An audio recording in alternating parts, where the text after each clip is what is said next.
invitación. Vamos a compartir esta pequeña presentación.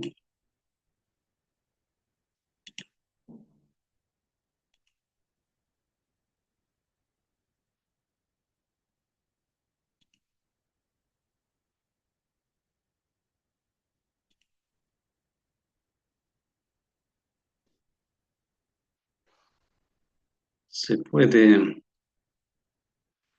observar. Sí, se ve perfecto, doctor. Bien. Bueno, gracias por la invitación en esta pequeña charla sobre temas relacionados con la odontología estética, con la odontología restauradora. Debemos tener en cuenta que cuando hablamos de odontología restauradora, eh, tácitamente nos viene a la mente que vamos a actuar sobre dientes que ya están presentando la enfermedad, ya están presentando las lesiones cariosas de diferente magnitud, en diferentes caras del dientecito. Pero nuestra práctica odontológica no se limita o no empieza cuando el dientecito ya está deteriorado, cuando ya está presentando la lesión cariosa. Siempre que abordamos un paciente que viene a nuestras manos por las lesiones cariosas, abordamos tácitamente o indirectamente otros aspectos que buscan evitar de que se siga presentando la enfermedad, ¿no? Y esa es la odontología preventiva, ¿no? Y en todo momento, en cada evento del ejercicio que realizamos, siempre estamos haciendo la prevención, que puede ser primaria, que puede ser secundaria, que puede ser terciaria. Ahora, para hacer la odontología restauradora propiamente, va a depender dónde estamos actuando, va a depender qué tipo de diente voy a tratar, si es un dientecito deciduo, si es un diente permanente, si el que requiere tratamiento es un niño, si el que requiere tratamiento es un adolescente, si es un varón, si es una dama, si es joven, si es adulto mayor, pero siempre las consideraciones que debemos tener tienen que estar relacionados con nuestra forma ética correcta de actuar, ¿no? En todo este proceso restaurativo, dependiendo de qué tan pequeña o qué tan amplia es el problema restaurativo, van a estar presentes la estética. ¿En qué sentido? En que tenemos que devolverle la forma, que debemos devolverle la simetría, la función, la apariencia con con los demás órganos dentarios. Si es un adolescente, si es joven, si es mujer, posiblemente esta demanda por parte del paciente va a ser mayor que tal vez es un niño o tal vez es una persona adulta mayor. Va a depender también si es en caso de niños, va a depender de la percepción que tengan los padres respecto al proceso restaurativo. Muchas veces los padres no le dan importancia al tratamiento odontológico del niño. el dientecito puede estar lesionado, puede estar con una lesión grande, pero quizás ya está muy próximo al recambio dentario. Entonces no vamos a ser tan exquisitos en poner una resina o querer poner una incrustación, etcétera. Muchas veces optaremos por satisfacer esa demanda con ionómeros, que por supuesto nos van a garantizar la permanencia del diente en la boca del niño y nos van a garantizar de que ese niño continúe alimentándose bien. Es decir, el dientecito va a continuar cumpliendo la función para la cual está en boca. No va a ser así cuando se trata de un diente permanente. Es muy distinto también tratar un diente adecuadamente calcificado que tratar un diente con problemas de calcificación, tipo dientes con hipoplasia del esmalte, por ejemplo, que se ve con mucha frecuencia en nuestra práctica diaria. Entonces, todas esas consideraciones vamos a tener y bueno, la elección de materiales igualmente. Hay una infinidad de materiales que el mercado pone a nuestra disposición. Ha mejorado muchísimo la tecnología, los materiales también han ido mejorando cada vez más, buscando ser cada vez más biocompatibles con los tejidos dentarios, buscando satisfacer mejor la demanda, satisfacer mejor la función, buscando parecerse más a las propiedades del diente, ¿no?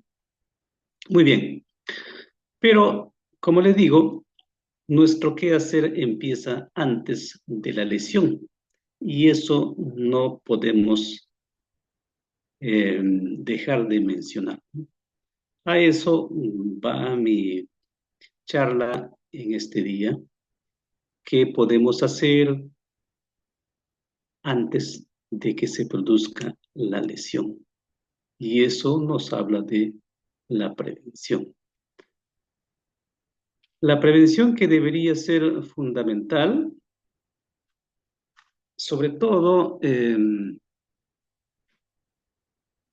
desde la perspectiva de la salud pública, ¿no? Y la salud pública, me refiero a la forma de encarar en forma global. No me estoy refiriendo al hablar de salud pública, que es patrimonio del Estado, del Ministerio de Salud, ¿no?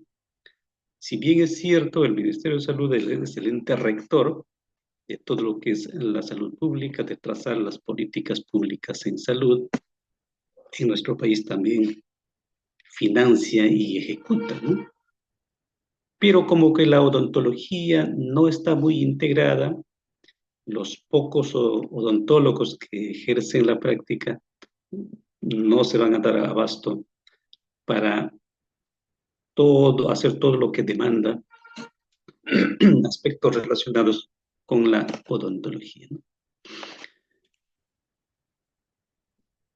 Observemos este pequeño cuadro que ya data de 1960-65, diseñado por Clark. Han incorporado acá algo muy interesante, pero este es el proceso de salud de enfermedad que muchas veces en odontología, al menos yo he visto en mis clases por las cuales he pasado, no lo tocamos mucho, más se toca en el área médica, en el área de enfermería, ¿no? Está basado en el proceso de salud-enfermedad y lo clasifican en dos periodos, el prepatogénico y el patogénico. O sea, el pre es antes de que se produzca la enfermedad y el patogénico, por supuesto, desde el momento en que empiezan los síntomas iniciales de la enfermedad hasta que ésta deja al paciente incapacitado o lo lleva a la muerte, ¿no? Nuestro quehacer también se engloba dentro de este proceso, por supuesto, la odontología es una especialidad médica. ¿no? Y la odontología es una especialidad médica, ¿por qué? Porque la ciencia así lo dice, nuestro ejercicio así lo dice, no es que tenga que decirlo el decano del Colegio Médico del Perú. No necesitamos que el Colegio Médico diga que somos una especialidad médica, ¿no? Nuestro quehacer es una especialidad médica, somos especialistas en tratar enfermedades de la boca. Muy bien, entonces, en el periodo prepatogénico se da la prevención primaria. Esta prevención primaria tiene dos niveles. Uno que es la promoción de la salud y la protección específica. Dentro de la promoción de la salud está pues todo nuestro quehacer dirigido hacia modificar ciertas conductas, ¿no? Ahí está, hacemos prevención primaria, promocionamos de la salud bucal, dando las charlas, enseñando a la gente a cepillarse, enseñando a la gente a disminuir los golpes de azúcar, a promover la lactancia materna, etcétera. Llevar una vida saludable. Eso es la promoción de la salud. La protección específica en general para las otras enfermedades, ahí está, por ejemplo, las inmunizaciones, ¿no? Cuando el Ministerio de Salud inmuniza para el sarampión, para la poliomielitis, últimamente para el COVID, y hay un montón de enfermedades que se controlan a través de las vacunas. Entonces, y hay otras enfermedades virales que no se controlan con vacunas, pero están dentro de un sistema de vigilancia internacional y nosotros formamos parte. El MINSA reporta semanalmente la ocurrencia de enfermedades o la identificación de algunos casos con síntomas que podrían indicar la presencia de alguna enfermedad que tiene vigilancia internacional, ¿no? Para nuestro caso, la protección específica es cuando se busca evitar la enfermedad, evitar específicamente la presencia de determinada enfermedad. En nuestro caso, evitar la presencia de caries dental, evitar la presencia de problemas periodontales, entre otros, ¿no? Hablando de evitar la caries dental, que es una enfermedad que diariamente lo vemos, está, por ejemplo, el aplicar los fluoruros. Es protección específica porque buscamos específicamente prevenir la enfermedad de caries dental. Cuando aplicamos los sellantes, por ejemplo, también estamos haciendo protección específica, ¿no? Luego pasamos al tercer nivel, que ya viene a ser la prevención secundaria. La prevención secundaria involucra el diagnóstico precoz, el tratamiento temprano y la limitación del daño, ¿no? En el tratamiento, ¿hacemos diagnóstico precoz y tratamiento temprano? Sí, sí hacemos cuando identificamos lesiones cariosas incipientes y actuamos inmediatamente. Eso es diagnóstico precoz y tratamiento temprano. Limitación del daño. Cuando actuamos a tiempo, evitamos la destrucción de la estructura del órgano dentario, ¿no? Tratamos de limitar la enfermedad. La prevención terciaria es cuando involucra la rehabilitación y los cuidados paliativos, en este caso. La rehabilitación, hacemos rehabilitación cuando ya pierden los órganos dentarios, cuando les ponemos una prótesis a los pacientes para devolverles la función masticatoria. ¿Con las prótesis le devolvemos la totalidad de la función masticatoria? No. Devolvemos cierto porcentaje de función masticatoria. Va a ser diferente con la prótesis total, le devolveremos pues un 25 o 30%. Con la prótesis parcial removible devolveremos tal vez 40, 50%. Con una prótesis fija devolveremos tal vez 60, 70%, pero no vamos a llegar a devolver al 100%, ni tampoco con los implantes, ¿no? porque ya no le devolvemos la función propioperceptiva que tienen solamente los dientes, ¿no? Bueno, pero de alguna forma le devolvemos la función masticatoria para que este paciente todavía pueda ingerir adecuadamente sus alimentos. Estamos haciendo rehabilitación, estamos haciendo prevención terciaria, ¿no?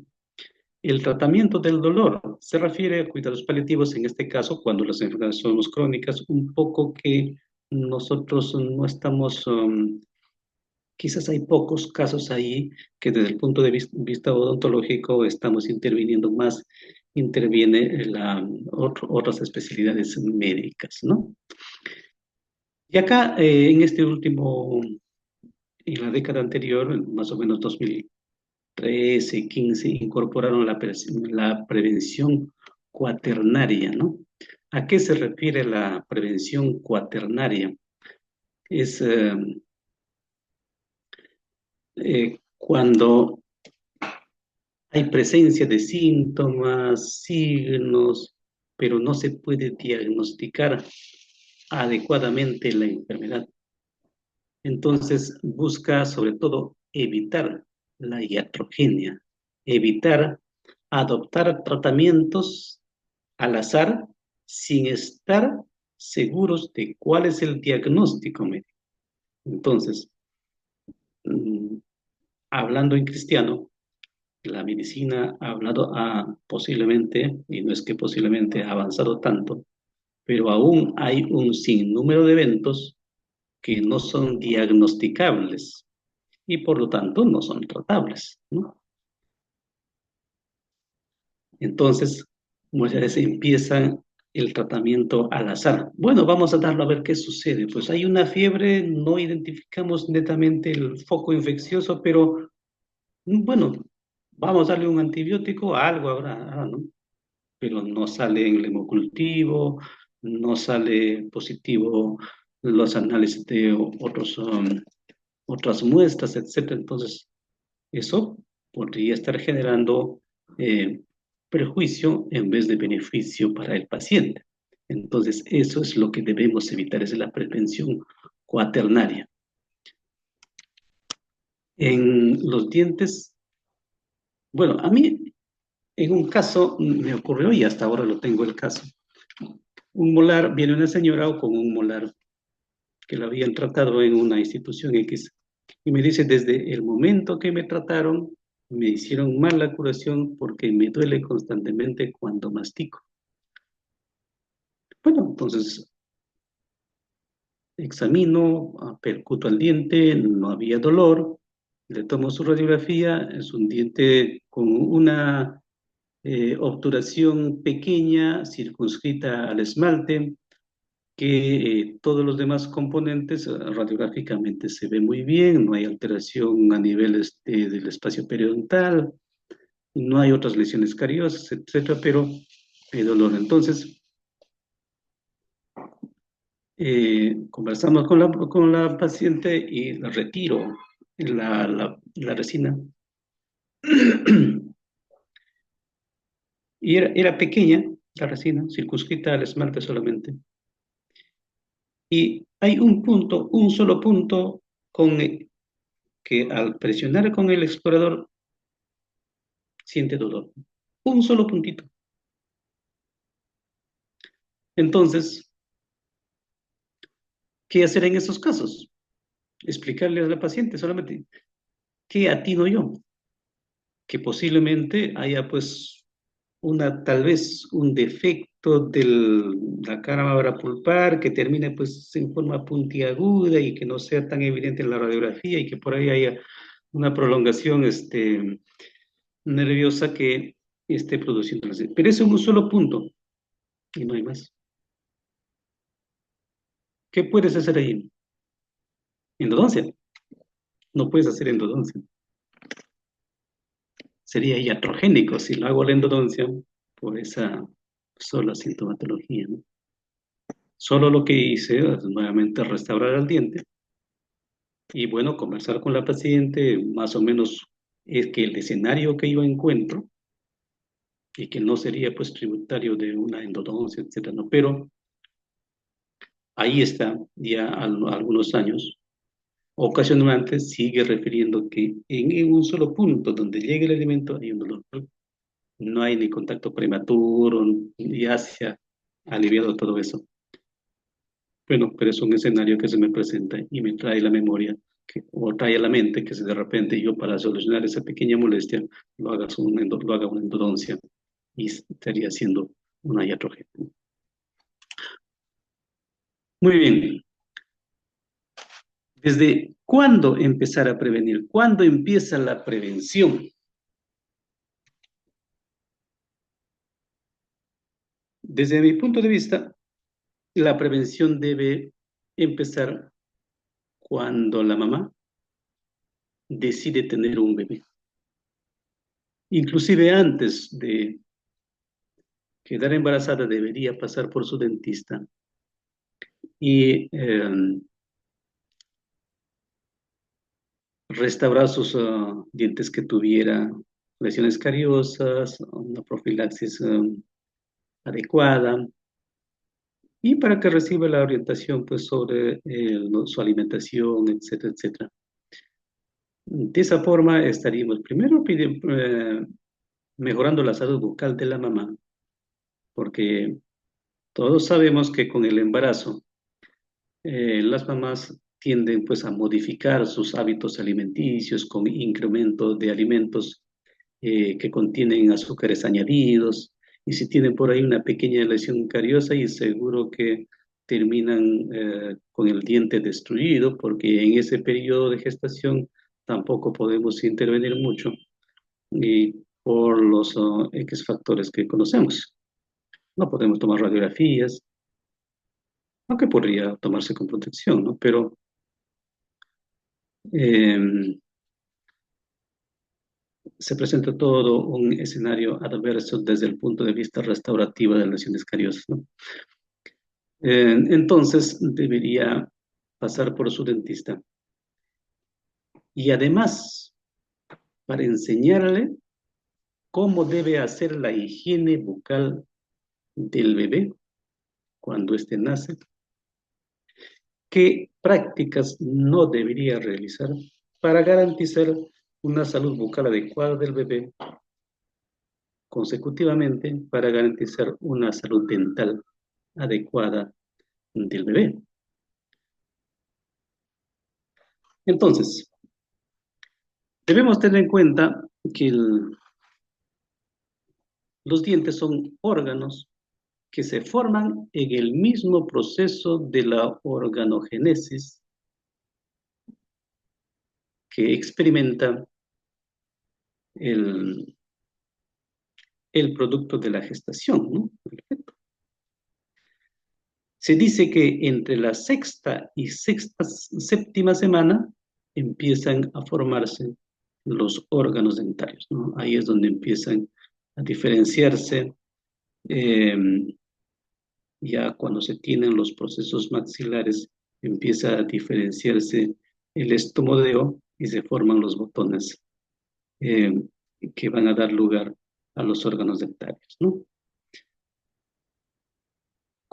Después de que se forman, continúan su desarrollo en función o en armonía con el crecimiento y desarrollo de los demás órganos y sistemas del bebé. Y a partir de las 20 semanas de gestación ya empieza a mineralizarse los dientes deciduos, es decir, que cuando nace, ya nace con dientes en proceso de mineralización.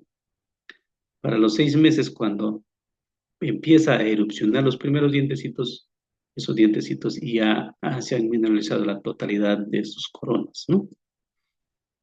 Muy bien.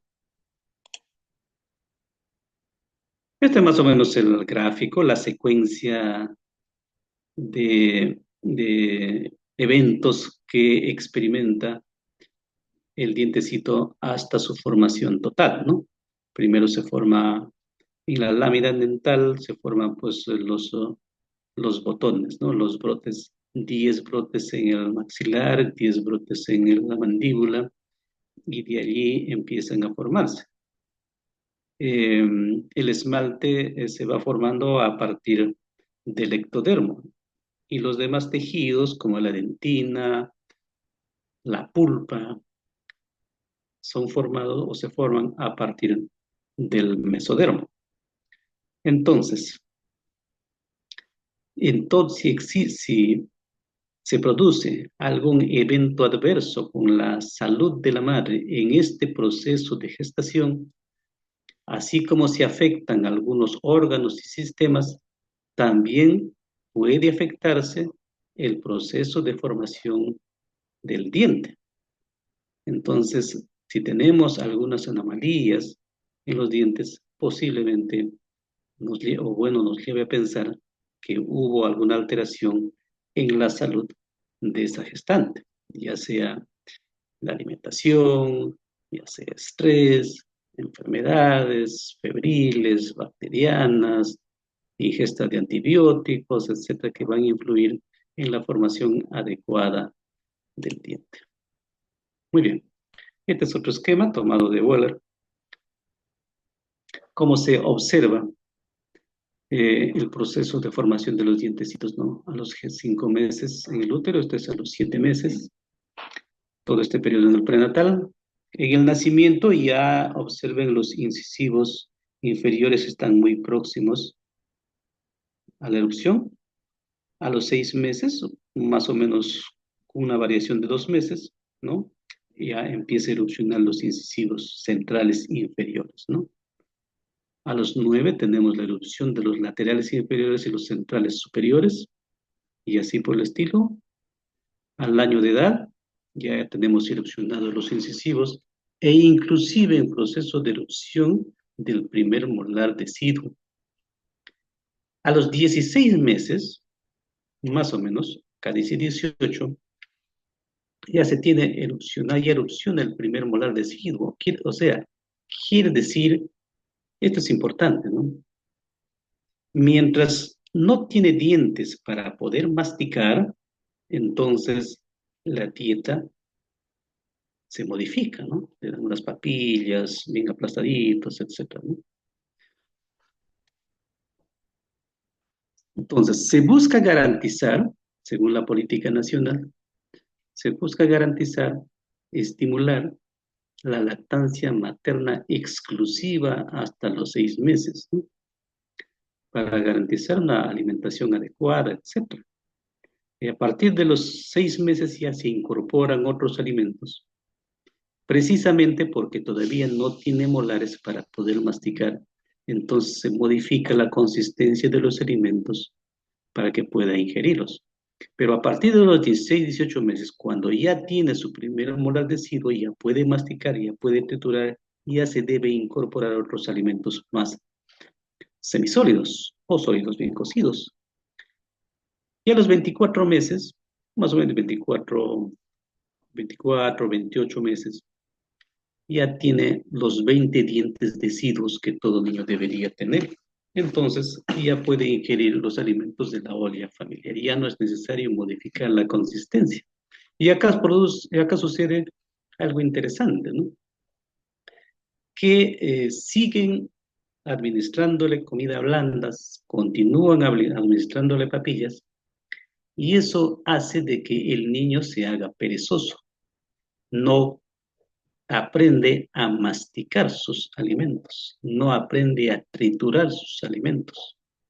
Si no mastica, no ejercita, no desarrolla los músculos masticatorios, no desarrolla la mandíbula. Esa mandíbula se queda retrasada atrás, no estimula el crecimiento. Tenemos de repente, no estoy diciendo que así sea, problemas de maloclusiones posteriores, ¿no? Entonces, no mastica. Examinamos un niño de 3 años, 4 años, 5 años, con los molares con cúspides íntegras, ¿no? Porque ese niño no usa sus dientes, no mastica. A los 5 años, 6 años, la mamá dice, no me mastica la carne, no quiere masticar, le da vueltas la carne, luego lo elimina. Va al médico pálido y le hacen su análisis de hemoglobina, anemia. ¿Por qué está anémico? La mamá va a decir, y le doy la carne y no me come, no mastica. No aprendió a masticar. Viene un niño de la sierra, examinamos sus dientecitos de dedos a los 6 años, 7 años. Esos molarcitos están planos. ¿Por qué? Por la calidad de alimento que mastica, ¿no? Todavía mastica los granos y la fuerza masticatoria es mayor, ¿no? Muy bien. Cuando nace el bebé ya tenemos un bebé. ¿Es un bebé? Sí, ¿no? La interrogante es, ¿en qué momento debe ser evaluado por su dentista? ¿Cuando tiene dientes? ¿Todavía? ¿Esperar que tenga dientes? ¿O ya la puedo llevar antes, ¿no? Eh, las instituciones prestadoras de servicios de salud, tanto Ministerio como de Salud, Fuerzas Armadas, etcétera, tienen los programas preventivos, ¿no? Y algunos programas preventivos funcionan muy bien. Dicho sea de paso que los programas están principalmente en manos de enfermería, de enfermeras, salvo salud materna, creo que está en manos de las obstetras. Pero da la impresión que la salud bucal no estuviera muy incorporado dentro de estos programas preventivos, ¿no? Claro, la proporción de cantidad de profesionales enfermeras en un hospital en función al dentista pues son inmensamente mayores. Habrá pues un dentista por cada 30 40 enfermeras, ¿no? Entonces, eh, y la incidencia de la patología bucal, caries sobre todo, es alta en nuestro país y no se va a dar abasto. Y al mismo tiempo no hay un programa entonces de preventivo estructurado con personal que orientado a ese quehacer, ¿no? Usualmente se le encarga al serumista, ¿no? Y el serumista, como ya no tiene mayor responsabilidad, solamente voy a estar un año, y todavía el serumista que hace serum equivalente, ¿no? Va 3 veces por semana, etcétera, etcétera, y el programa no va a funcionar. Uno de los programas que he visto funciona muy bien, por ejemplo, es el programa de inmunizaciones, ¿no? En las poblaciones, sobre todo de la sierra, son poblaciones más pequeñas, las enfermeras captan a los recién nacidos en el hospital y ya los registran, generan su ficha y ya calendarizan sus vacunaciones, ¿no? Entonces, para cuando llega una fecha X, ya tienen sus fichas los duplicados de las fichas de los niños, quienes deberían acudir a recibir sus vacunas. Vacunan en la mañana y si un niño X no viene, como tienen todo registrado, incluyendo las direcciones, bueno, cuando vi en provincia ese detalle, no habían pues los celulares, no, y seguro lo llaman por el celular. Entonces en la tarde salían con su termo a ubicar a los niños que no habían acudido a vacunarse, ¿no? Entonces buscaban garantizar que el 100% de niños sean vacunados. Muy bien. Entonces, nosotros también podríamos hacer así, ¿no? Podríamos captar a los niños, podríamos calendarizar sus visitas al dentista, ¿no? Por decir, llega un recién nacido, lo capto, genero una ficha, cito para que venga, pues, un mes, 2 meses, 3 meses, qué sé yo, establecer un calendario para poder evaluarlo. Idealmente sería pues el primer mes, porque en ese momento voy a hacer la prevención primaria, la educación, que voy a instruir, voy a concientizar, busco cambiar conductas, busco cambiar hábitos, y eso es nuestra responsabilidad. Esa es la responsabilidad social que tenemos los profesionales de la salud, cambiar hábitos, en este caso de higiene. Enseñarle cómo debe hacer la higiene bucal del bebé. Entonces, todos esos niños captados deben acudir a sus controles y deben acudir cuando erupcionan sus dientecitos para yo poder enseñarles a hacer la higiene con los productos adecuados. Entonces, esas experiencias de los programas, muchas veces decimos, no, las enfermeras hacen sus programas, ¿no? Pero las experiencias, sobre todo que son válidas, deberíamos adoptarlos, porque todos somos profesionales de la salud. Los niños pasan por los otros programas menos por el nuestro, ¿no? Entonces, la prevención de la salud, eso no es importante. Por supuesto que es tremendamente importante y eso debería constituir un desafío, sobre todo para quienes están trabajando dentro de las instituciones públicas, ¿no? Llámese MINSA, llámese salud, llámese Fuerzas Armadas, Fuerzas Policiales, clínicas también creo que, por supuesto que tienen que hacer. Y en nuestra práctica privada también deberíamos ir eh, incorporando esos programas preventivos, ¿no? Entonces, la primera evaluación ontológica debería hacerse, pues, en mi opinión, en cuanto nace el bebé, ¿no? Porque allí voy a examinar la boquita del bebé, voy a examinar cómo están los rodetes, examinar cómo están la lengua, los carrillos, etcétera, porque puedo encontrar algunas sorpresas, algunos detalles que pueden ser tratados adecuadamente, los dientes natales, por ejemplo, los dientes neonatales, ¿no? Uno de de las entidades que con frecuencia se observa, inclusive en la primera dentición, es la mancha blanca, ¿no? Que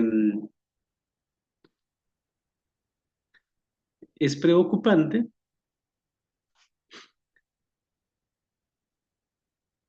y bueno, hay una entidad que habla de la hipomineralización incisivo molar, ¿no? No se sabe con exactitud cuál es la causa. Entonces, inclusive la mamá te pregunta, doctor, ¿y por qué se produjo eso, no? Entonces, manchas blancas como las que se ve acá, por ejemplo, que es una hipomineralización, más frecuente en en los incisivos y en los molares, que también se da en la dentición permanente. Examinando este artículo, publicado en 2023, habla sobre algunos factores a los cuales se podría atribuir la presencia de esta hipomineralización, ¿no? Estas lesiones blancas que se presentan en el esmalte, ¿no?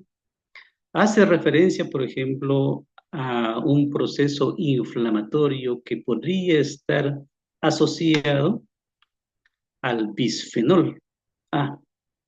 ¿De dónde proviene este bisfenol A? Dice que proviene de la utilización de los plásticos. Refiere que, por ejemplo, los niños que suelen usar biberón, y el biberón es de plástico, de allí podrían estar derivando. También manifiesta que el bisfenol está demostrado que se aloja en el tejido adiposo, se aloja en la circulación, en la placenta, se transmite al bebé, y es el que interfiere con la captación de calcio fosfato, interfiere en la captación de las células de estos elementos, calcio y fosfato, que son de suma importancia en el proceso de calcificación de los dientes. También atribuye al estrés que genera altos niveles de cortisol, que igualmente interfiere con la absorción de calcio, factores genéticos, antibióticos. Hace referencia básicamente a la amoxicilina y los macrólidos, tipo eritromicina, la eritromicina, que estos como son, no son teratogénicos, muchas veces se administra con cierta frecuencia a las gestantes que cursan con cierta molestia, cierta dolencia, porque algunas cursan con una faringitis, qué sé yo. Entonces, como son medicamentos que aparentemente no causan efectos teratogénicos, se los administra a las mamás y podría estar interfiriendo con estos procesos. También hace referencia a los analgésicos antiinflamatorios, sobre todo al paracetamol y al ibuprofeno. El paracetamol se usa con cierta frecuencia por ser aparentemente más inocuo que los demás. Bueno, los niños muchas veces cursan con procesos febriles y el primer medicamento de elección es el paracetamol, ¿no? Para aliviar el dolor y disminuir la fiebre, ¿no? El paracetamol no es un antiinflamatorio, pero sí el ibuprofeno. Entonces, estos productos analgésico antiinflamatorio lo que producen es la inhibición de la ciclooxigenasa, sobre todo la COX-2, ciclooxigenasa 2, que es la que estimula, que tiene que ver, está involucrado en el proceso de captación de calcio y fosfato, ¿no? Entonces, cuando también hace referencia a cuando cursa con procesos febriles, ¿no? Entonces, todos estos eventos eh, ya puede ser experimentado indirectamente por el feto durante el proceso gestacional y también puede estar expuesto ya en su periodo postnatal, ¿no? Que podría estar influyendo, según esta revisión literaria, sobre los procesos de hipomineralización. Muy bien, debemos tener en cuenta las lesiones cariosas. No hay una causa específica. Tenemos sí factores que contribuyen con su desarrollo. La ICCC ha modificado el concepto de caries, ¿no? Entonces refiere que es una disbiosis, ¿no? Una alteración de la microbiota bucal generado por la presencia de bacterias y carbohidratos fermentables, ¿no?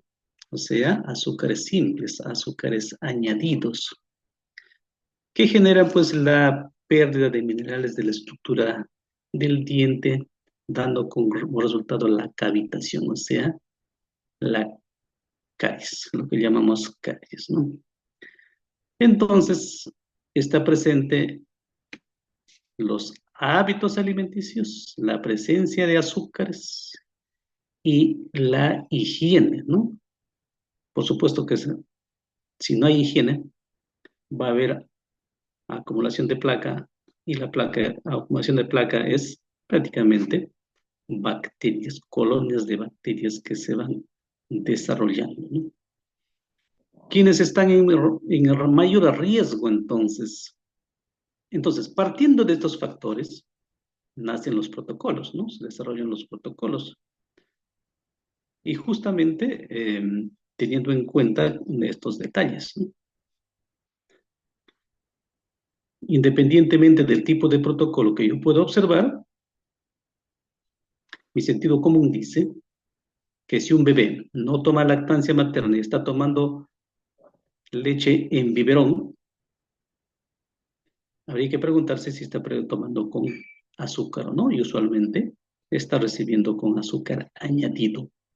Entonces ya es un factor de riesgo que me va a llevar a la alteración de esa ecología bucal, va a llevar a esa disbiosis. La presencia de los azúcares añadidos en sus diferentes formas, ¿no? Ya sea para endulzar la leche, el refresco, para endulzar las papillas, etcétera, ¿no?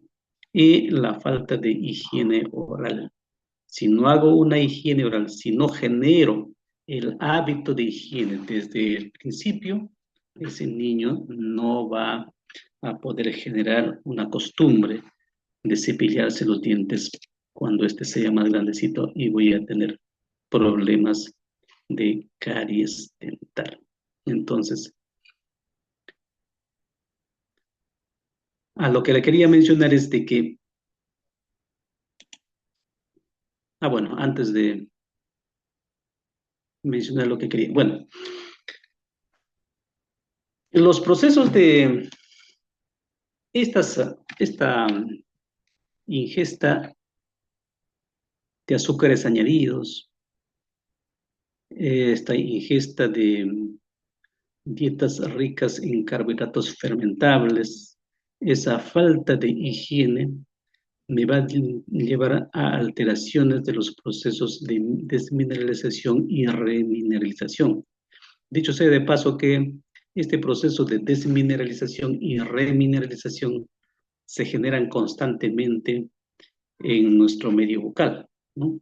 Cuando ingerimos alimentos, el pH salival, que es de 6,8 a 7, es un casi neutro, disminuye, se hace ácido. Esta es la curva de Stefan, ¿no? Que él hizo una prueba con azúcar y a los 20 minutos vio que caía el pH a niveles de 5,5 hasta 5 y a ese nivel ya empezaba el diente a perder eh, calcio, ¿no? Eso es lo que demuestra Stefan, ¿no? Entonces, hay concentración, hay liberación de ácidos, me convierte en una saliva ácida y cuando el pH cae por debajo de 5,5 ya empieza el proceso de desmineralización, ¿no? Pérdida de carbonato de calcio. ¿Cuál es la función de los productos asociados a la higiene oral? Por ejemplo, específicamente los fluoruros, ¿no? Si hacemos la higiene en este momento y le damos fluoruro, ese fluoruro va a quedar disuelto en saliva y como tiene mayor afinidad con los iones, eh, digamos, con los enlaces libres que queda ante la pérdida del carbonato de calcio, entonces el fluoruro de calcio tiene más afinidad, se va a remineralizar el diente, y ya no con carbonato de calcio, sino con fluoruro de calcio. De esa forma, la estructura del esmalte se va a ir convirtiendo en una estructura más resistente a los procesos de desmineralización. Si tengo un diente bien mineralizado con fluoruro de calcio, posiblemente ya no va a desmineralizarse a 5,5. De repente empieza a perder minerales, pero a partir de 5 hacia abajo. Entonces, por eso es importante el proveer fluoruros durante la higiene oral, ¿no? Este fluoruro disuelto en saliva, de allí va a ser captado por el diente. Entonces, si lo tenemos más tiempo sin realizar la higiene, más tiempo va a demorar a recuperar ese pH neutro que tiene la saliva. Con la higiene buscamos eliminar los sustratos para que rápidamente recupere su pH adecuado y empiece el proceso de remineralización. Pero ¿qué ocurre cuando ese niño constantemente está teniendo golpes de azúcar o golpes de carbohidratos fermentables? Acá, por ejemplo, Stefan grafica, bueno, en base a la curva de Stefan, se grafica más o menos cuál sería la secuencia que estaría ocurriendo, ¿no? Parte de un pH neutro o alcalino, disminuye posiblemente a 5,5 hacia abajo, hasta 5, 4,5. Estos puntos rojos significan pérdida de minerales, ¿no? Otra vez se recupera. Esto es, por ejemplo, las horas del día, ¿no? Tomas desayuno a las 7, recupera su pico. A las 10, otra vez, está comiendo algo, ¿no? Un snack. otra vez recupera, a las 12 almuerza, otra vez baja, otra vez recupera, a las 2 o 3 de la tarde come otra vez disminuye. Entonces, imagínense, prácticamente la saliva está ácida todo el día. Vamos a suponer que el bebé, además de ingerir sus papillas ricas en carbohidratos, en la noche toma su biberón y no se lava, ¿no? Toma su biberón con azúcar, pues, ¿no?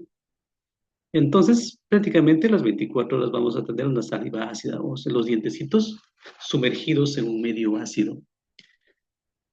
La consecuencia, pérdida de fluoruros de pérdida de ion calcio, carbonatos de calcio, y los dientes van a llegar destrozados, ¿no?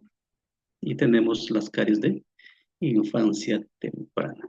Entonces es importante controlar la dieta, realizar la higiene oral de nuestros bebés. Algunas prácticas, algunas conductas que debemos modificar. Es curioso, ¿no? Hasta en la televisión nos presentan estos escenarios. Papás, mamás besando en la boca a los pequeños, ¿no? Por sentido común, ¿no? No sé, ¿cómo voy a contaminar la boca de mi bebé, ¿no? Bueno, em, este texto no correspondía. Bueno,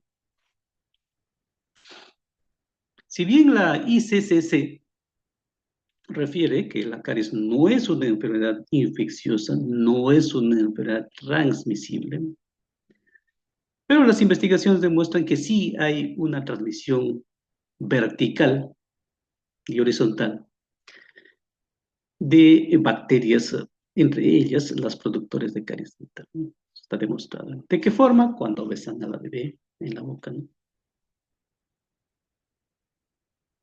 Cuando al alimentar al bebé, antes de dárselo al bebé, para cerciorarme si el alimento tiene una temperatura adecuada, pruebo el alimento del bebé, luego se lo doy al bebé. Cuando igualmente para que no se queme la boquita del bebé, enfrío los alimentos soplando, le estoy inyectando toda la cantidad de bacterias que yo tengo en boca y así se los doy al pequeño, ¿no? Acá es cuando los mismos niños comparten sus loncheras o comparten sus cosas, ¿no? Yo te invito a ver cómo está el tuyo. ¿El mío está más dulce o el tuyo está más dulce? A ver, ¿no? Una cucharadita, una probadita, etcétera, ¿no? Acá igual. Entonces son conductas que debemos modificar. Hablar sobre ellas es una responsabilidad nuestra, ¿no? Este artículo, por ejemplo, nos habla de precisamente esa transmisión horizontal. Este es un metaanálisis, o sea, un análisis de una cantidad significativa de estudios sobre esa transmisibilidad, ¿no? Como conclusión, refiere que esta revisión aporta evidencia sobre la transmisión horizontal de mutans y su asociación con la caries dental, ¿no? ¿De cuándo es este estudio? Del 2020. O sea, no es reciente, es anterior. Por supuesto, hace un estudio comparativo, ¿no? Encuentran genotipos similares, tanto en la saliva de la mamá, en los utensilios que usa y en la boca del bebé. Es un estudio en Turquía, también sobre la transmisión vertical y horizontal de Streptococcus mutans. Es un estudio en vivo, ¿no? Sobre familias turcas. También encuentran que fue un estudio hecho en niños, pocos, no muestras un poco en realidad, menos de 50 integrantes, eh, con edades que fluctúan entre los 4 a 5 años de edad, ¿no? Entonces encontraron relación de transmisibilidad en un 95, 80-95%, ¿no? Como conclusión dice pues que encontraron transferencias verticales y horizontales y recomienda, dice, se debe evitar estos malos hábitos y asume y afirma que es el principal factor, la transmisión de mutants como el principal factor en el desarrollo de caries dental. La lactancia materna, ¿qué hay con la lactancia materna? Como les decía, hice un comentario inicial sobre la lactancia materna, ¿no? Debería garantizarse una lactancia materna exclusiva los primeros 6 meses de vida del bebé. Suena, a ver, ¿cómo suena? Irónico, ¿no? En nuestro medio, ¿no? O sea, para garantizar de que una mamá le dé lactancia materna exclusiva a su bebé, por decir, una mamá que tiene un empleo formal, le deberían dar pues 6 meses de licencia, ¿no? Solamente goza 45 días antes, porque ya no puede trabajar o porque ya aqueja la molestia, y 45 días después. Entonces, ¿cómo que es que le exigimos que garantice lactancia materna exclusiva si después va a estar en el medio laboral? Claro, las grandes empresas en el extranjero tienen pues su lactario, um, su ambiente para que puedan ser cuidados mientras la mamá trabaja, ¿no? Sus nidos, ¿no? Pero en nuestro medio, ¿no? Fíjense en Chile, eh, ya hace un tiempo fuimos a Chile, en 2012, ¿no? A un congreso y con un familiar conversando, y precisamente estaba gestando, y el familiar me comenta, ¿no? Que ella tenía, Chile les da 6 meses de licencia remunerada a todas las mamás que tienen sus bebés. Interesante. Y todavía la mamá tiene la opción de tomar esa licencia hasta los 12 meses y el Estado continúa remunerando, ¿no? Que es una medida interesante porque es la única forma de garantizar no solo la lactancia materna, sino el cuidado adecuado del bebé durante su primer año de vida, ¿no? Hay una serie de estudios que publica la Organización Mundial de la Salud, la OPS, sobre eh, lo saludable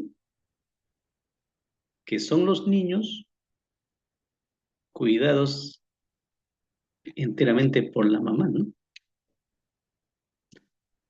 En el Perú hicieron un estudio, haciendo un paréntesis, y llegaron a la conclusión que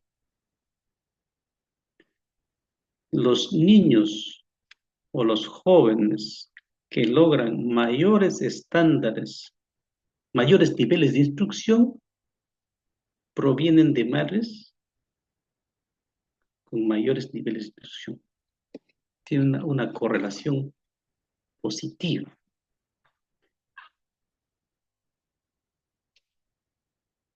Entonces, cuanto menos instruida es mi mamá, posiblemente el cuidado sea más el descuido, ¿no? Algo así, ¿no?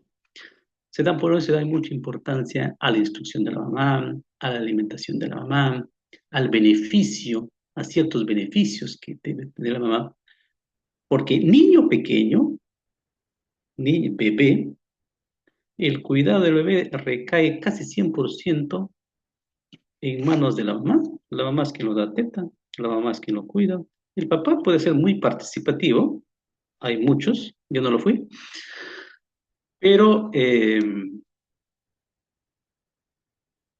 no se compara pues con la mamá, ¿no? Además que cuida al bebé, organiza la casa, prepara los alimentos, dirige la preparación de los alimentos, etcétera, etcétera, ¿no? Son admirables, ¿no? Entonces, ahora, con la lactancia materna hay siempre ciertas controversias, ¿no? Entre la lactancia materna y la higiene oral. ¿Por qué lo tengo? Creo que lo perdí. Bueno,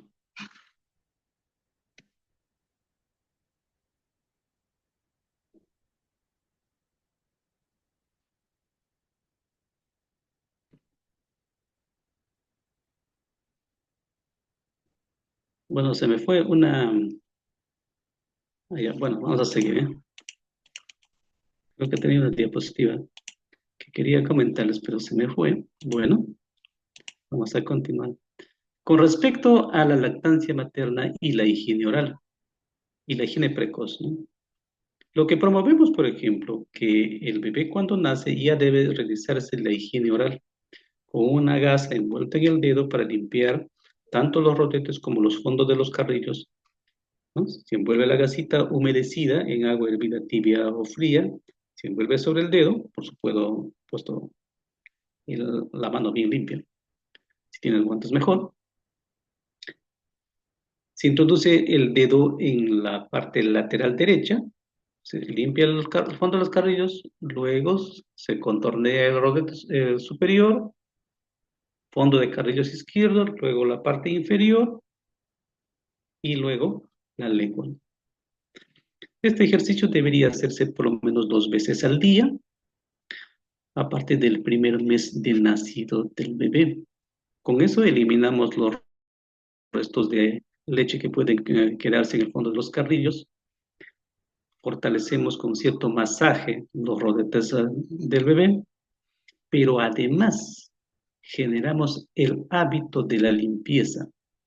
Todos los hábitos que el niño adquiere, los adquiere los primeros 5 años de vida. A partir de los 6, ese proceso va disminuyendo. A partir de los 8, 9 ya no adquiere nada, solamente empieza a desarrollar lo que ya aprendió en los primeros 5 años de vida.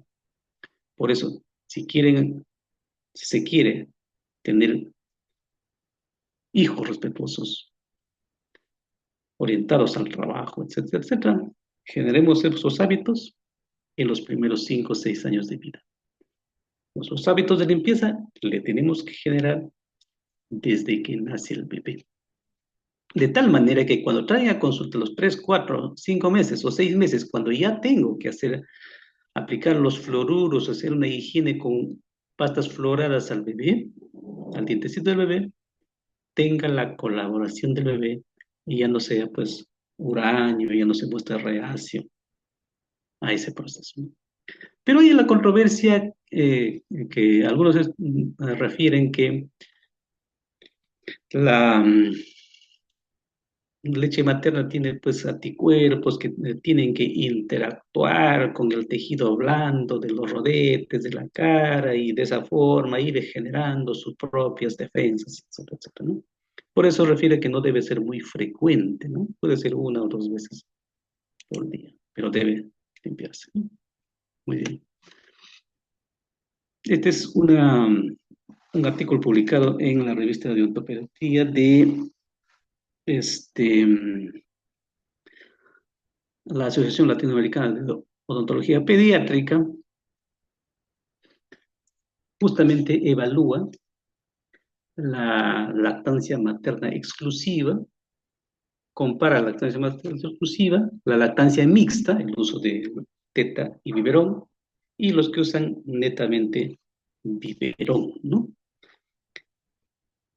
Y identifica una correlación fuertemente positiva entre el grupo de lactancia materna exclusiva e individuos libres de caries, con un nivel de significancia menor a 0,05.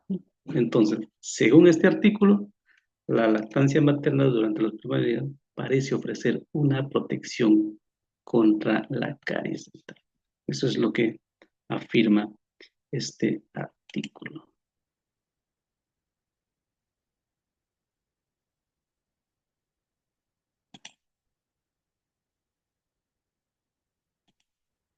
Muy bien. Este otro artículo es la lactancia materna y caries infantil. Como digo, hay ciertas controversias, ¿no? No todos están a favor. Este es del 2021, pero esa es la ciencia, ¿no? La ciencia, el conocimiento científico no es estático, ¿no? El conocimiento científico es dinámico. Lo que es verdad hoy puede ser rebatido mañana, ¿no? Por eso es ciencia, ¿no? No es un conocimiento parametrado, ¿no? No es una Biblia, no es el Génesis, ¿no? Donde dice o X profeta o X dice ese y así es verdad por todo el tiempo, por toda la existencia. La ciencia no es así, ¿no? La ciencia es cambiante, la ciencia es versátil, la ciencia es dinámica. Es un estudio realizado en México sobre 370 participantes de 4 a 5 años de edad, ¿no? Mira, dice, este estudio encuentra asociación entre el aumento de los riesgos de caries y la lactancia materna superior a los 12 meses. O sea, si la lactancia materna en niños con una lactancia materna más allá de los 12 meses, hay aumento de riesgo de caries. Eso es lo que dice. Sin embargo, hasta los 12 meses constituye un factor protector. Eso dice el estudio. Claro, habría que ver, habría que examinar ese periodo de ablactancia, que se llama, es decir, de incorporación de alimento sólido, el tipo de alimento que recibe, ¿no? Habría que examinar. Este es otro estudio, ¿no? Que también examina lactancia materna y caries de infancia, caries de inicio temprano. Este es un metaanálisis, ¿no? Examinan estudios desde el 90 hasta 1990 hasta el 2015, ¿no? 35 estudios, ¿no? Para hacer un metaanálisis, todos los estudios tienen que cumplir ciertas características, ¿no? No todos los estudios se pueden incorporar en el análisis, ¿no? Precisamente para hacer un determinado análisis tienen que tener ciertas características, sobre todo para hacer el análisis estadístico, ¿no? No se puede procesar la información cuando los estudios presentan diversas formas de análisis, diversas formas de estudio, estudios no muy claros, entonces tiene que cumplir ciertos requisitos, ¿no? Entonces,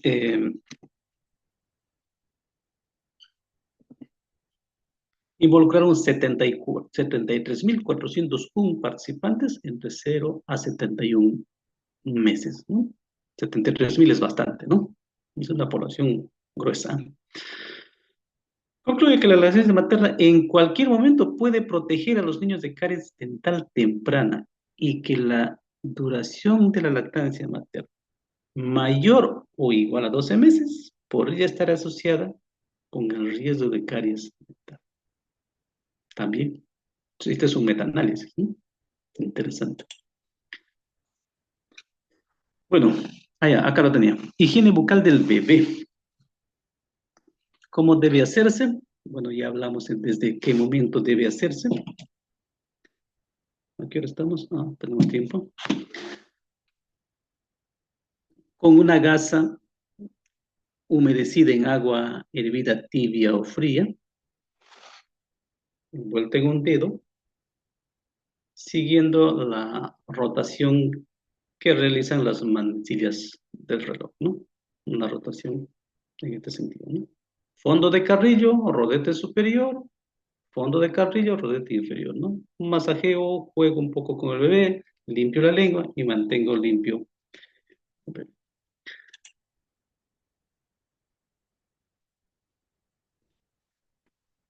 A propósito de la higiene bucal temprana, este es un estudio brasilero, bueno, está publicado en portugués y en inglés, del 2021.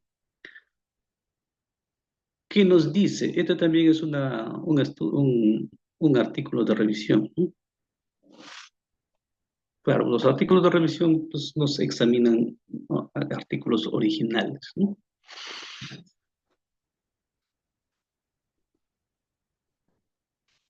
Ambos son válidos, ¿no? Los artículos originales o artículos de revisión, dependiendo de los fines para los cuales estemos usándolos. ¿Qué nos dice? Entre tantas otras cosas, ¿no? La higiene bucal del bebé comienza con la lactancia, dice. Y destacamos necesarios hasta el nacimiento de los primeros dientes, o sea, desde que nace hasta la erupción de los primeros dientes. Dice además, el conocimiento previo de los padres tiende a ayudar en la prevención y control de lesiones cariosas. Por eso es importante la educación. ¿Quiénes son los, en nuestro país sobre todo, quiénes son los que tienen el patrimonio educativo? Nosotros, el sector salud, ¿no?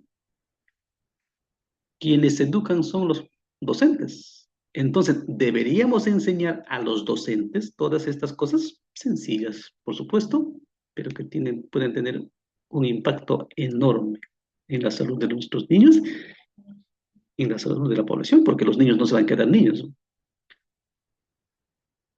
Entonces, deberían ser los primeros en saber estos pequeños detalles para enseñarlos, porque ellos están desde pequeñitos, ¿no? 2 años están en el nido, 3 años ya están en el inicial. Imagínense, si desde esa edad los profesores van enseñando, ganaríamos un montón, pero los profesores están en todos los rincones del Perú. Son los únicos que están en todos los rincones del Perú. Deberían ser nuestros aliados.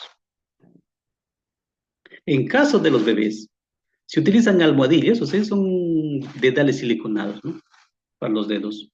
Y gasas para la higiene bucal de las encías y los primeros dientes. O sea, cuando los dientes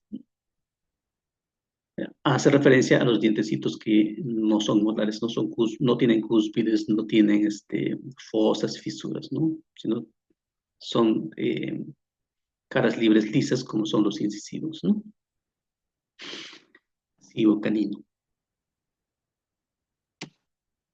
Las recomendaciones que sugieren, teniendo en cuenta la edad del niño, es que antes de la erupción se debe realizar una limpieza 2 veces al día, con yemas, o sea, con los dedos siliconados o con gasas. Desde la erupción del primer diente hasta los 3 años se realiza 2 veces al día y obligatoriamente en la noche con un cepillo adecuado. Eso dice, eso recomiendan los brasileños, que son, por supuesto, sobre todo el área de Londrina, pioneros en la higiene bucal desde el nacimiento, ¿no? Muy bien. Uno de los aliados, uno de los elementos que nos ayuda a prevenir la caries dental a nosotros son los fluoruros, ¿no? Y los fluoruros tenemos en las pastas dentales con diferentes concentraciones. Tenemos otras presentaciones también, ¿no? Acá ya tenemos nuestro bebé con sus 2 primeros incisivos. Están bonitos los incisivos. Muy bien. Erupción del primer diente. Hasta los 2 años debería usarse pastas con concentraciones de 1000 partes por millón. En el mercado nacional tenemos los dentífricos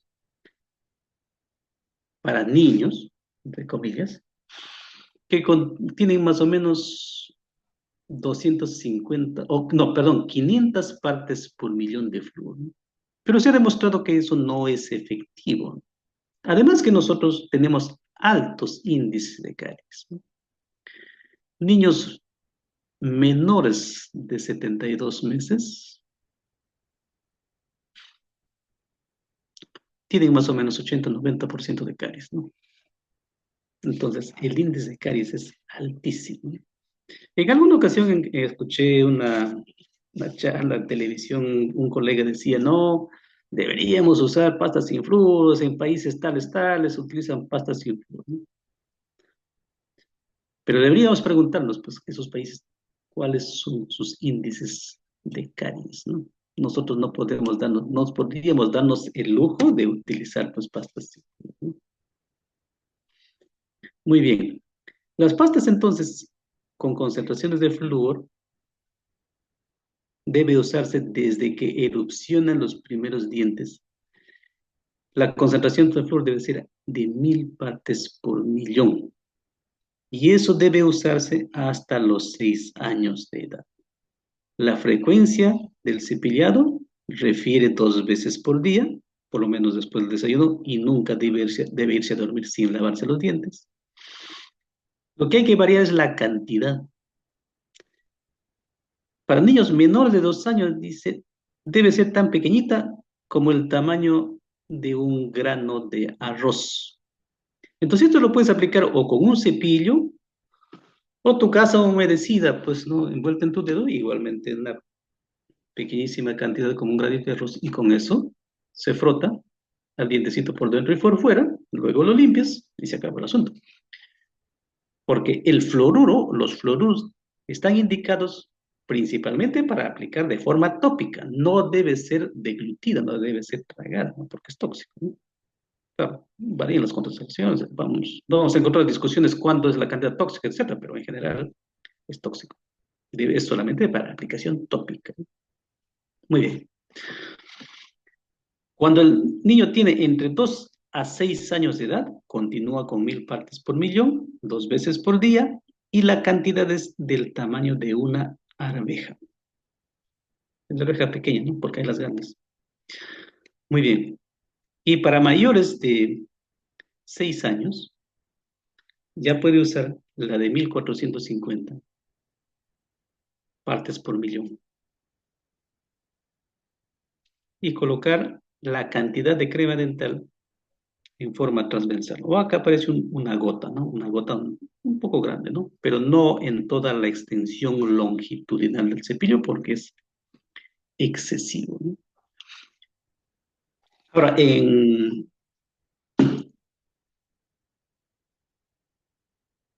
las pastas dentales con 500 partes por millón tienen pues diversos sabores, ¿no? Y en los niños muchas veces eso terminan deglutiéndose, ¿no? El tutti frutti, sabor a fresa, etcétera, ¿no? Entonces, hay mucho riesgo y efectivamente los que hemos tenido bebés, los que hemos tenido pequeños, los que hemos tenido, ya pasamos por la experiencia grata de haber tenido pequeños, ¿no? Hemos visto eso, que se han comido la crema dental.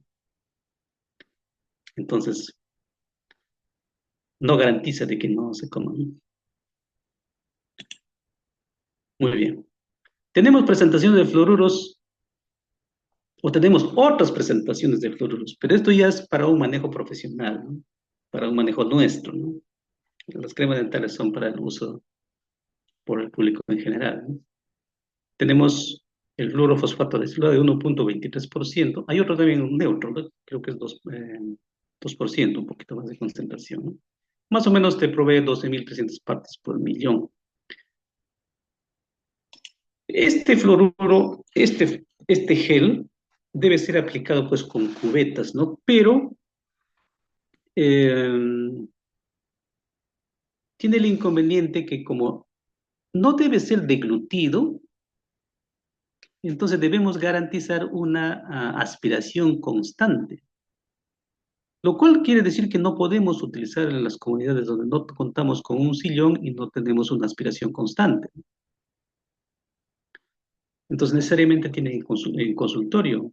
Y si no hay una aspiración constante, el niño se va a deglutir y puede tener problemas digestivos. Luego tenemos el barniz de fluoruro de sodio, que tiene una concentración del 5%. Es para manejo en consultorio, pero esto sí no necesita de un suctor, no necesita aspiración, simplemente se seca los dientes, se aplica un poco de aire o se espera que volatilice la sustancia volátil y ya queda aplicado, ¿no? Con los cuidados respectivos que hay que darle a la mamá o al familiar, de no comer comidas duras en ese día, que no se cepille 24 horas, y luego se va a desprender como si fuera una membrana, ¿no? Luego tenemos las soluciones para los enjuagatorios, y esto lo usan algunas instituciones públicas, los enjuagatorios que muchas veces hacen en los colegios. Pero de esto hay de dos concentraciones. Uno es de 0,2% que te provee 930 partes por millón, que es para uso semanal. Una vez por semana deben hacerse los enjuagatorios. Y la otra concentración es 0,05% que te provee 230 partes por millón para uso diario. Luego las pastas dentales de las cuales hemos hecho referencia, la de 500 partes por millón que ya no estamos usando, ya no estamos recomendando, perdón. La otra es de 1000 a 1100 partes por millón. En esas concentraciones hay las pastas dentales en el mercado nuestro. También hay las de 1450 y la de 1500, no es de 150, 1500 partes por millón. La otra presentación es fluoruro de amino de plata, que viene en concentraciones en nuestro país, tienen de 18 por 38%. En la literatura manifiesta los de 12 y 30%. Nosotros tenemos de 38% o 30% también he visto. Está indicada con la aplicación de 4 a 6, 12 meses, pero cuando se observa alguna lesión cariosa incipiente y tiene sus indicaciones. Muy bien. Este artículo, por ejemplo, nos habla precisamente de la aplicación de del fluoruro de amino de plata. ¿En qué caso se debe aplicar? Cuando tenemos cavicaries dentales cavitadas que se extienden a la dentina sin afectación pulpar, cuando está lejos de la pulpa, porque si está próximo a la pulpa es irritante, ¿no? Las lesiones cariosas en cualquier superficie puede ser aplicado tanto en la dentición decidua como en la dentición permanente. También se puede usar cuando el niño pues, es poco colaborador, no se puede hacer una restauración adecuada, entonces nos permite detener el proceso carioso porque te va a cauterizar la lesión cariosa, ¿no? En lesiones en pacientes con alto riesgo de caries, con múltiples lesiones cavitadas y niños con acceso limitado, ¿no? ¿Cuándo no se debe usar? Cuando hay un dolor espontáneo provocado asociado a la caries, cuando ya la caries es demasiado profunda, cuando ya empieza a manifestar síntomas de dolor, y posiblemente ya tengamos una pulpitis reversible, en esos casos no. Lesiones muy profundas cerca de la pulpa. También puede haber alergia a la plata, ¿no? O también los padres pueden objetar porque tenemos el fluoruro de amino de plata tradicional que te pigmenta al dientecito, ¿no? Lo pone negro, ¿no? Y si entra en contacto con los tejidos blandos también va a dejar pigmentaciones negras. Por supuesto que eso luego va a desaparecer, pero puede ser no tan grato para el futuro. Este estudio, el cual nos habla sobre el potencial remineralizante del fluoruro de amino de plata al 38%. En dentina de dientes temporales afectados, ¿cuál es el resultado de este estudio clínico? Muestra una eficacia del 91% en un periodo de 5 meses o más. Casi 100%, 91% de efectividad. Es altísimo.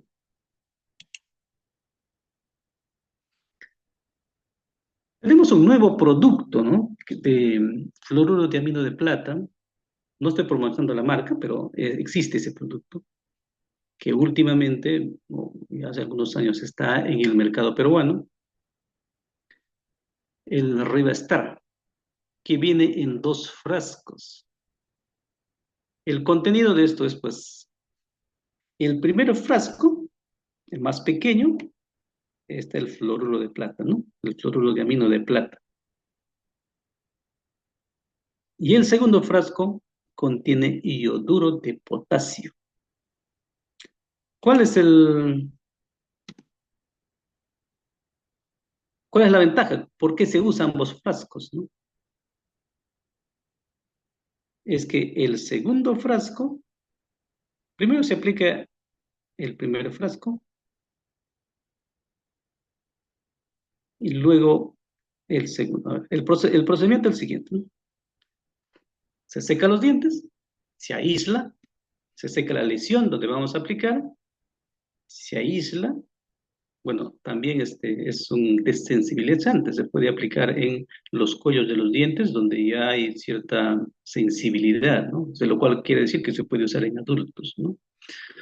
Muy bien, se seca, se aísla, con microbrush se aplica, se humedece la lesión, prácticamente estamos aplicando el fluoruro de amino de plata, hacemos una pequeña frotación sobre la lesión, sobre más o menos 60 segundos, y luego aplicamos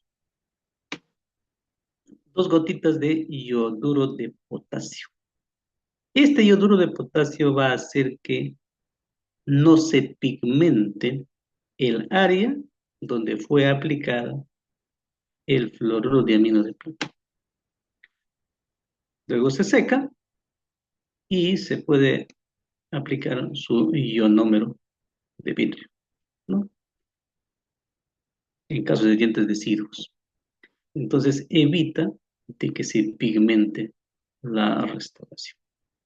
Entonces, es una solución a la característica pigmentación oscura que suele presentar, que suele dejar el fluoruro de amino de plata tradicional que usábamos, ¿no?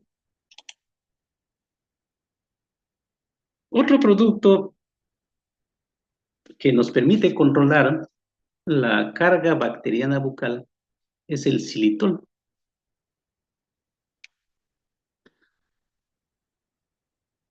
Tenemos en el Perú, quizás haya otros, lo que conozco son estos, uno de Denture Bebé y otro de Dentito Bebé. Contienen xilitol. Entonces el xilitol está demostrado que ayuda a controlar la microbiota bucal. El xilitol es un azúcar, una pentosa de 5 carbonos, que al ser incorporado en el interior de la bacteria no se procesa, por lo tanto muere la bacteria, ¿no? Más o menos ese es el control.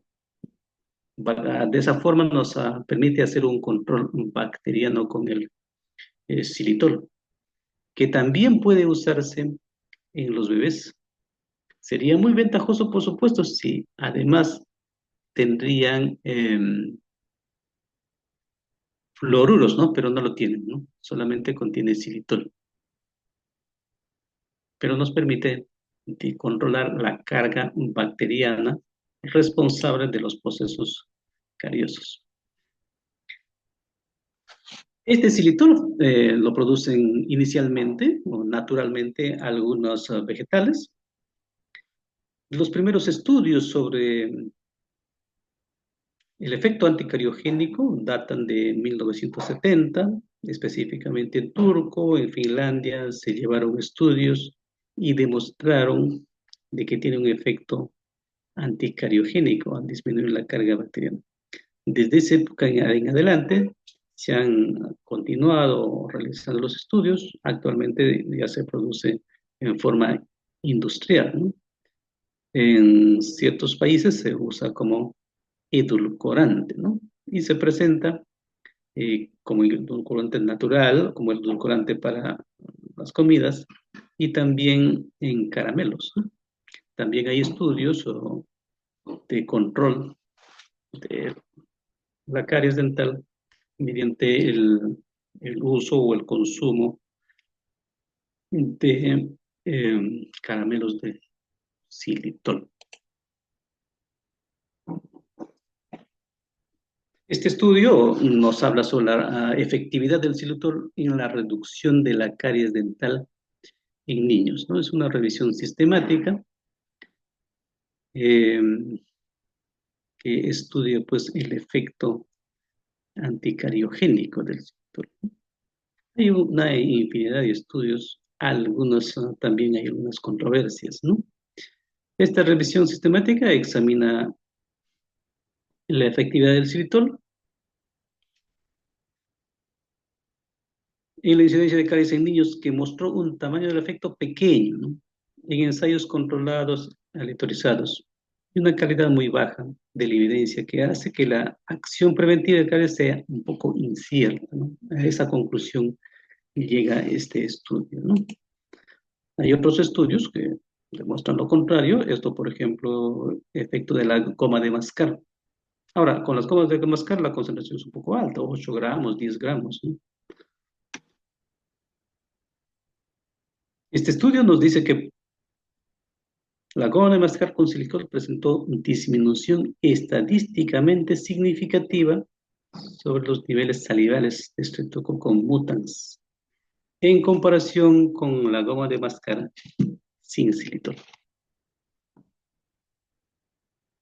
Ahora, la ingesta excesiva del xilitol te va a traer pues, problemas también digestivos, ¿no? Muchas veces diarreas constantes. eh, de ahí el inconveniente de aplicar pues, caramelos caramelos de xilitol en forma prolongada, ¿no? Entonces, eh, desde ese punto de vista, de repente el uso o la incorporación del xilitol a las pastas dentales podría ser más manejable, ¿no? Ya sea dada la aplicación tópica que se realiza y por supuesto después de su uso, después de su aplicación se elimina, entonces no se ingiere, no entra a nuestro sistema.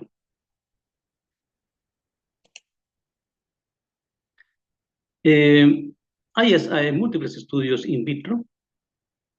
Yo hice un estudio in vitro sobre pastas dentales con xilitol, el efecto de estas pastas dentales sobre los Streptococcus mutans, un estudio que fue realizado en el 2019, un estudio in vitro, sobre las pastas dentales que les mencioné, las dos pastas que se venden, o de las que yo tengo conocimiento, se venden en el Perú, Dentito Bebé y Denture Bebé. En cuanto a la concentración de xilitol, Denture Bebé precisa que tiene un 10% de concentración. Dentito Bebé no precisa. Intenté comunicarme con el fabricante. Más o menos yo le hacía de referencia, por ejemplo, que Denture Bebé pues, menciona en su inserto, en sus instrucciones, que tiene una concentración de 10%. Lo que me contestó, sí, más o menos por ahí tiene la nuestra también. Le voy a mandar la concentración específica, pero nunca me mandaron, ¿no? Entonces, cuando hay esa suspicacia un tanto negativa, ¿no? Un poco colaboradora, no dificulta pues la investigación, ¿no? Ya no se puede hacer muy transparente, pero aún así los resultados fueron estos. El estudio se realizó en los laboratorios de San Marcos, de Universidad Nacional Mayor San Marcos, la Facultad de Bioquímica, ¿no? Tiene su laboratorio. El análisis se hizo el efecto inhibitorio a las 24 horas, a las 48 horas y a las 72 horas. Como se ve en este pequeño gráfico de barras, Dentito Bebé es el que muestra un efecto de 23,84 milihalos. Esa es la medida de los halos de inhibición, ¿no? Entonces, ¿cómo se realiza? En las placas Petri se coloca el agar respectivo con se coloca los medios de cultivo con Streptococcus mutans, ¿no? Y sobre esa superficie de cultivada se hacen se sacan como unos sacabocados, se sacan este agar y ahí se colocan los productos, las pastas dentales, ¿no? Y luego se va midiendo los halos de inhibición que produce alrededor de estos pocillos donde se depositó la crema dental o la pasta dental con xilitol, ¿no? Entonces, a las 24 horas, Dentito Bebé muestra una inhibición de 23,84 milímetros y Denture 14,5. A las 48 horas va disminuyendo, por supuesto, pero sigue dentito bebé más alto, con 15,37 y denturio 9,68. Y a las 72 horas igual, 72 horas igual, los halos de inhibición son diferentes, siendo mayor para dentito bebé, ¿no? ¿Por qué es más alto? De repente tiene un poco más, la concentración un poco más elevada, ¿no? Ahí hay una incógnita, ¿no? Y este es un análisis de sensibilidad, ¿no? Si quisiéramos saber solamente si produce o no un efecto inhibitorio, por decir las 24 horas, diríamos que sí. Los resultados, in vitro al menos, son satisfactorios, teniendo en cuenta que el cepillado dental va a ser diario, o por lo menos 2 a 3 veces por día, entonces estaríamos garantizando la disminución de la microbiota, en este caso de una especie que es involucrada en el proceso de cariogénicos. Ahora, en la celda de sensibilidad, esta referencia es básicamente para los antibióticos, ¿no? Los antibióticos deben cumplir si los halos de inhibición son mayores a 23, mayores a 20, mayores o iguales a 20 milímetros, entonces dice que es sensible, ¿no? Es elegible, ¿no? Tiene una sensibilidad intermedia si los halos de inhibición oscilan entre 15 y 19 milímetros. En este caso, si quisiéramos clasificarlo como sensible, si quisiéramos afirmar que los Streptococcus mutans son sensibles a las pastas dental con xilitol, solamente dentito bebé cumpliría con esta condición, ¿no? Es el único que tiene 23,84 a las 24 horas. Denturen no alcanza, ¿no? A las 24 horas solamente tiene 14,05. Y una sensibilidad intermedia sí llega a tener denture bebé a las 24 horas y dentito bebé a las 48. Si son menores de 14, ya son resistentes, ya no son, ya no surten efecto. Eso es lo que dice el análisis de sensibilidad. Muy bien. Para hablar de los barnices, como decía, los barnices de el flúor barniz, ¿no? El flúor protector, por ejemplo, que es el conocido y el gold estándar en el Perú. Hay otros, ¿no? Todos tienen una concentración similar, el 5%, lo cual te da más o menos 22,000 y tantos partes por millón, ¿no?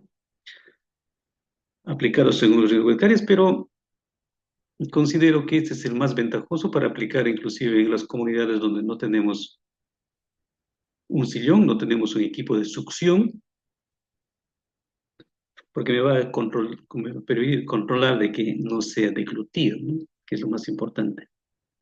Y voy a aplicar sobre las superficies y voy a disminuir la frecuencia de aplicaciones, porque aplicaré pues cada 4 meses, cada 5 meses, cada 6 meses, dependiendo del riesgo de caries que tengan los niños.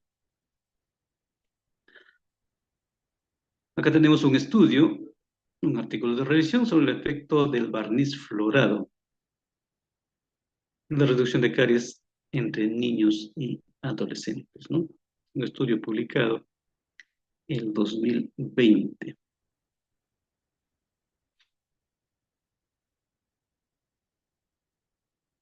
en Londres, ¿no? Londres, ¿sí? Bueno,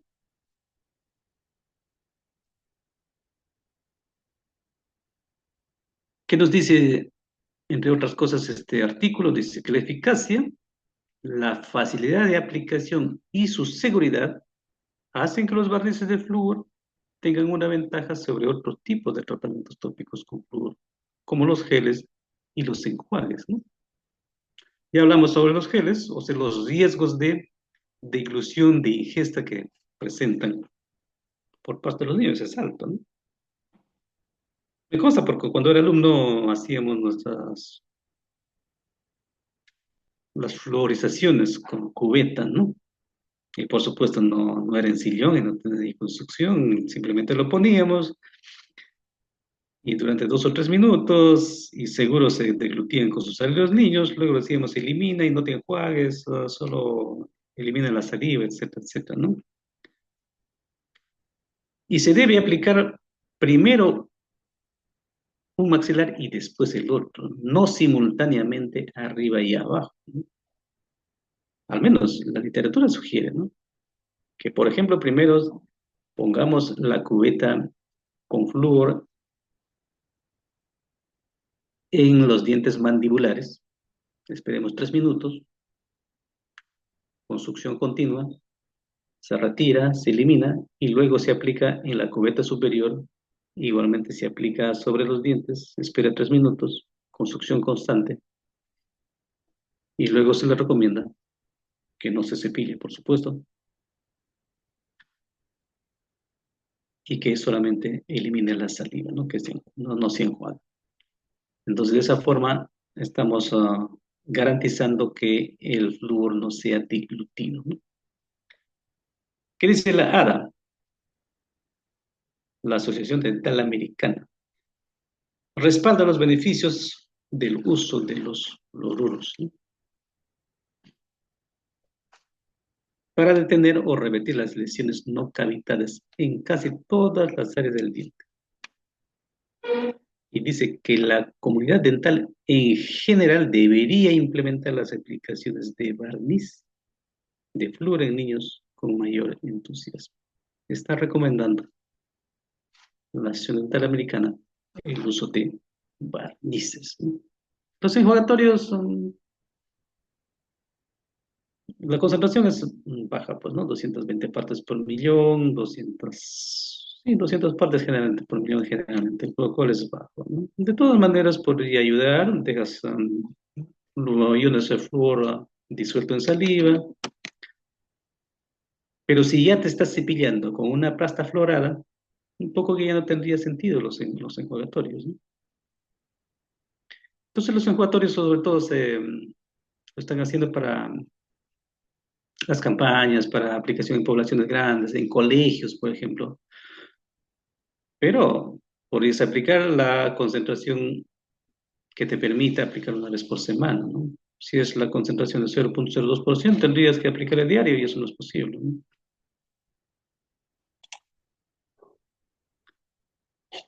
Otro elemento que nos ayuda a controlar la microbiota o el disminuir la población bacteriana es la clorexidina en gel, ¿no? Em, Nosotros en el Hospital del Niño los sugeríamos o los indicábamos, sobre todo en niños que con problemas motores, con problemas del sistema nervioso central, ¿no? Eh, con niños donde era muy dificultoso realizar el cepillado, ¿no? Hay condiciones de niños en que desarrollan cuadros de poca colaboración, de agresividad, de negativismo y que no permite un cuidado adecuado. Algunos tipos de autismo, los autistas tipo Asperger, por ejemplo, por supuesto que los autistas hay diversos grados, hay leve, el moderado, el severo, algunos cursan con síntomas psicóticos, con agresividad, entonces se dificulta, ¿no? Entonces, o hay niños con PCI, ¿no? Ya el niño nace con un problema cerebral, ¿no? Tiene problemas al nacer, dificulta el cepillado. Entonces, en estos casos, por ejemplo, o en el cepillo o también en una gasa envuelta en el dedo, se puede aplicar una gota de clorexidina en gel y con eso se le frota toda la cavidad bucal, tanto dientes como tejidos blandos, ¿no? Entonces, este producto tiene la propiedad de quedarse adherido al tejido blando y de ahí se va liberando y ejerce un efecto antibacteriano y nos permite controlar la población bacteriana en este tipo de pacientes. Lo sugeríamos aplicar una vez por semana, ¿no?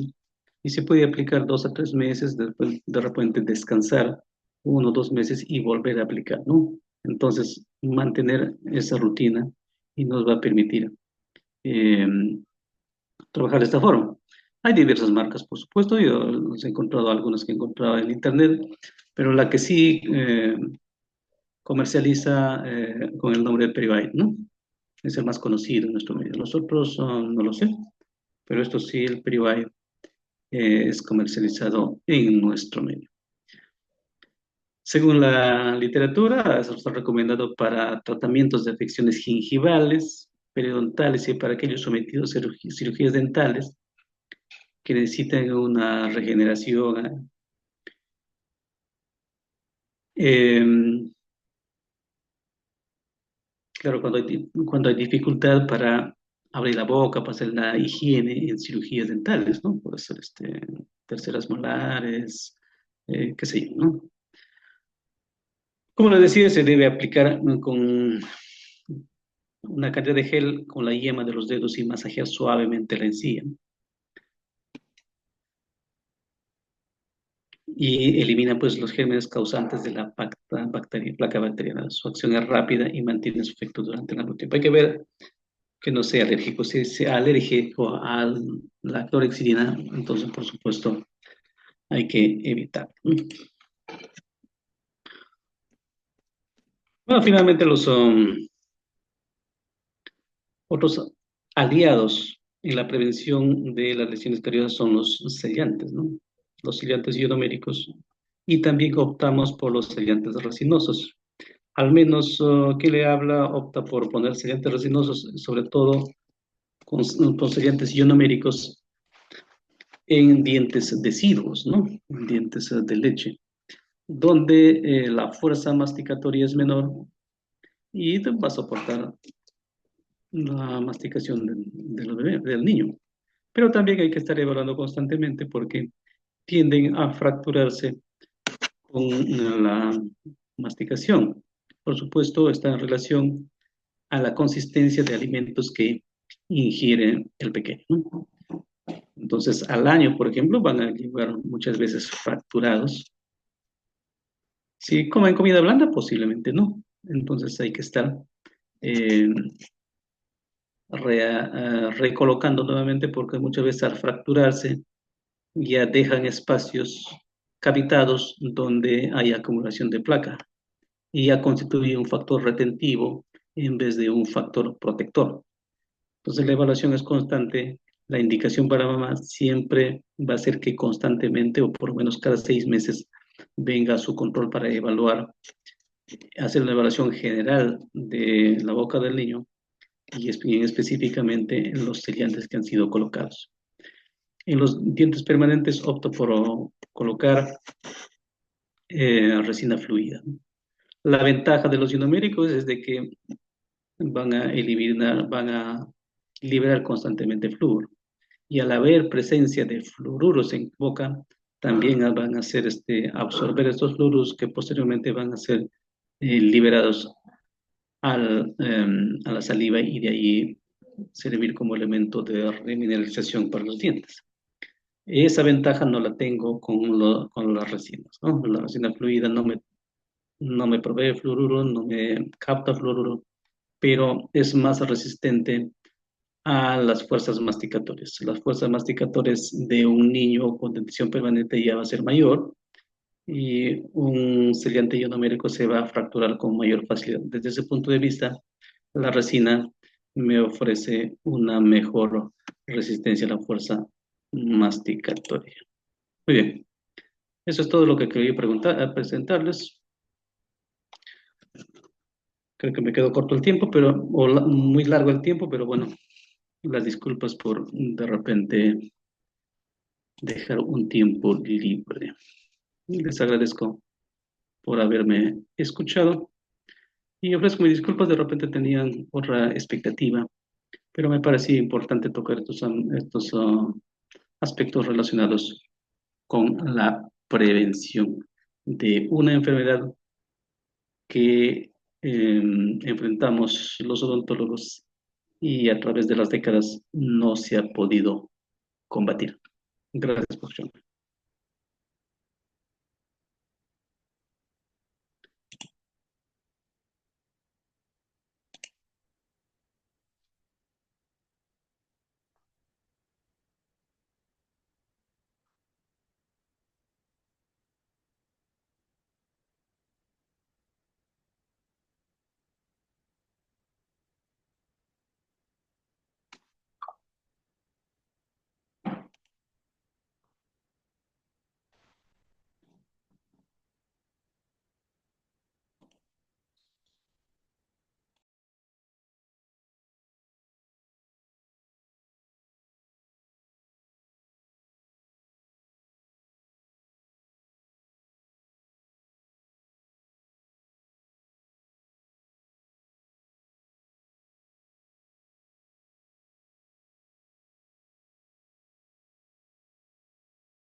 Bien, si no hay preguntas, agradecemos al distinguido doctor Aguirre su exposición, su excelente exposición.